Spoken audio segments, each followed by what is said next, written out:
রক্তরাঙা সেই পলাশ শিমুল ফোটা দিনের স্মৃতি নিয়ে আজ ফিরে এলো ঐতিহাসিক ২১শে ফেব্রুয়ারি।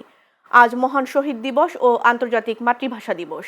১৯৫২ সালের এই দিনে মাতৃভাষার মর্যাদা রক্ষায় বুকের তাজা রক্ত ঢেলে বিশ্ব ইতিহাসে এক অনন্য নজির স্থাপন করেছিলেন সালাম, বরকত, রফিক, জব্বার ও শফিকরা। অমর ২১শে ফেব্রুয়ারির মহান শহীদ দিবস ও আন্তর্জাতিক মাতৃভাষা দিবস উপলক্ষে কেন্দ্রীয় শহীদ মিনারে ভাষা আন্দোলনের বীর শহীদদের প্রতি বিনম্র শ্রদ্ধা জানাচ্ছে সর্বস্তরের মানুষ। ভোরের আলো ফোটার আগেই হাজার হাজার মানুষ খালি পায়ে বুকে শোকের প্রতীক কালো ব্যাজ ধারণ করে সমবেত হন কেন্দ্রীয় শহীদ মিনার এলাকায়, যা বেলা বাড়ার সঙ্গে সঙ্গে জনসমুদ্রে পরিণত হয়। বিভিন্ন রাজনৈতিক দল, বিভিন্ন সংগঠন ও শিক্ষা প্রতিষ্ঠানের পক্ষ থেকে ভাষা শহীদদের প্রতি শ্রদ্ধা জানাতে শহীদ মিনারে নামে মানুষের ঢল। আন্তর্জাতিক মাতৃভাষা দিবস হিসেবে পালিত হচ্ছে বিশ্বজুড়ে। এটা বিশ্ব জুড়ে যে উদযাপিত হচ্ছে, এটা অবশ্যই গর্বের। আজকে ২১শে ফেব্রুয়ারি শহীদ দিবস, এখানে আমি আমার ফ্যামিলির সাথে এসেছি, খুবই ভালো লাগছে। ৫২ ভাষা আন্দোলন যেই আন্তর্জাতিক যে ইতিহাস, সারা বিশ্বের যে ইতিহাস, যে একমাত্র বাংলাদেশ, আমরা যে জাতি, আমরা একমাত্র ভাষার জন্য জীবন দিয়েছি, রক্ত দিয়েছি, এটা পৃথিবীতে আর কেউ দেয় নাই। এই ভাষাটা তো আমাদের, এবং পৃথিবীর মধ্যে অন্যতম ভাষা হলো বাংলা ভাষা, যার জন্য বাঙালি জীবন দিয়েছে। তো এই ভাষাটাকে আমরা ধারণ করব, লালন করব প্রতিদিন, প্রতি মুহূর্তে আমাদের চলনে, বলনে, আচরণে, সব কিছুতেই বাংলা ভাষার একটা প্রভাব পরিলক্ষিত হবে। বাংলা ভাষার জন্য যে শহীদ হয়েছেন ৫২তে, এটা পৃথিবীর বুকে এরকম নাই। তাই মনে করি যে বাংলা ভাষা হচ্ছে পৃথিবীর মধ্যে শ্রেষ্ঠ ভাষা। যতদিন বাঙালি থাকবে, বাংলা ভাষা থাকবে এবং অমরে থাকুক।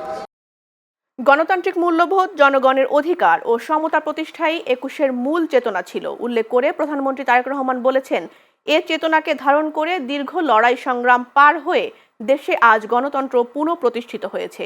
গণতন্ত্রের এই অগ্রযাত্রাকে সুসংহত করতে বর্তমান সরকার প্রতিশ্রুতিবদ্ধ বলেও জানান তিনি।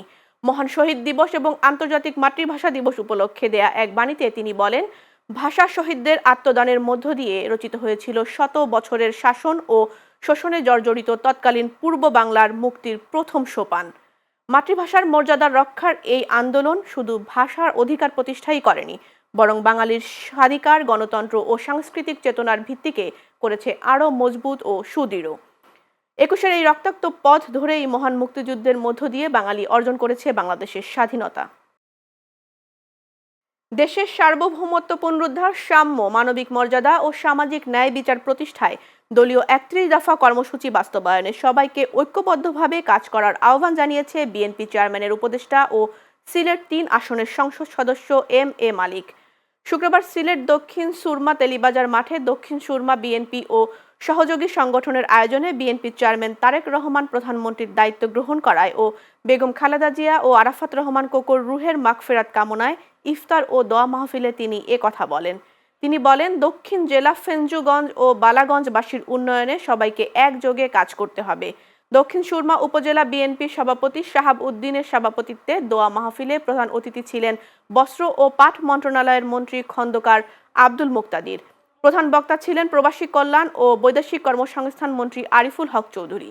এ সময় সংসদ সদস্য এমরান আহমেদ চৌধুরী, রাষ্ট্রদূত মুশফিক ফজল আনসারী ও বিএনপির কেন্দ্রীয় সাংগঠনিক সম্পাদক মিফতা সিদ্দিকী সহ অন্যান্যরা উপস্থিত ছিলেন। সিলেট দক্ষিণ সুরমা ফেঞ্জুগঞ্জ বালাগঞ্জবাসীর উন্নয়নের স্বার্থে দুই মন্ত্রী আমাদেরকে সাহায্য করবে, আমরা বিশ্বাস করি। আমরা ইনশাআল্লাহ আমাদের যে কমিটমেন্ট, আমাদের চেয়ারম্যান জনাব তারেক রহমানের ৩১ দফা কর্মসূচি বাস্তবায়নের লক্ষ্যে এই দেশের সার্বভৌমত্ব পুনরুদ্ধারের জন্য এবং সাম্য, মানবিক মর্যাদা, সামাজিক ন্যায় বিচার সুপ্রতিষ্ঠা লড়াইয়ে আমরা এই দেশ সবাই মিলে করব। আশা করি দুই মন্ত্রীর সহযোগিতা কামনা করি। মৌলভীবাজারে পিকআপ ভ্যানের সঙ্গে মুখোমুখি সংঘর্ষে দুমড়ে মুচড়ে গেছে একটি সিএনজি চালিত অটোরিকশা। এতে অটোরিকশার চালক সহ ৩ জন প্রাণ হারিয়েছেন। রাতে মৌলভীবাজার শ্রীমঙ্গল সড়কের ভৈরব বাজার এলাকায় এই দুর্ঘটনা ঘটে। স্থানীয়রা জানান, মধ্যরাতে মৌলভীবাজার থেকে শ্রীমঙ্গলের দিকে আসার পথে একটি দ্রুতগামী পিকআপ ভ্যানের সঙ্গে বিপরীত দিক থেকে আসা একটি সিএনজি চালিত অটোরিকশার মুখোমুখি সংঘর্ষ হয়। এতে সিএনজি চালিত অটোরিকশাটি দুমড়ে মুচড়ে যায় এবং ঘটনাস্থলেই চালক নিহত হন। পরে স্থানীয়রা গুরুতর আহত অবস্থায় 2 যাত্রীকে উদ্ধার করে মৌলভীবাজার জেলা সদর হাসপাতালে নেওয়ার পথে আরও 2 জনের মৃত্যু হয়। দীর্ঘদিন সংস্কারের অভাবে সিরাজগঞ্জের সলঙ্গা তাড়াশের 9 কিলোমিটার সড়কের অবস্থা বেহাল। বিভিন্ন জায়গায় খানাখন্দ সৃষ্টি হওয়ায় প্রায়ই ঘটছে দুর্ঘটনা, নষ্ট হচ্ছে যানবাহনের যন্ত্রাংশ। নানা ভোগান্তিতে এ পথে চলাচল করা হাজারো মানুষ। দ্রুত সড়কটি মেরামত করার দাবি তাদের। প্রতিনিধি মতিন সরকারের পাঠানো তথ্য ও ভিডিও চিত্রে বিস্তারিত ডেস্ক রিপোর্টে।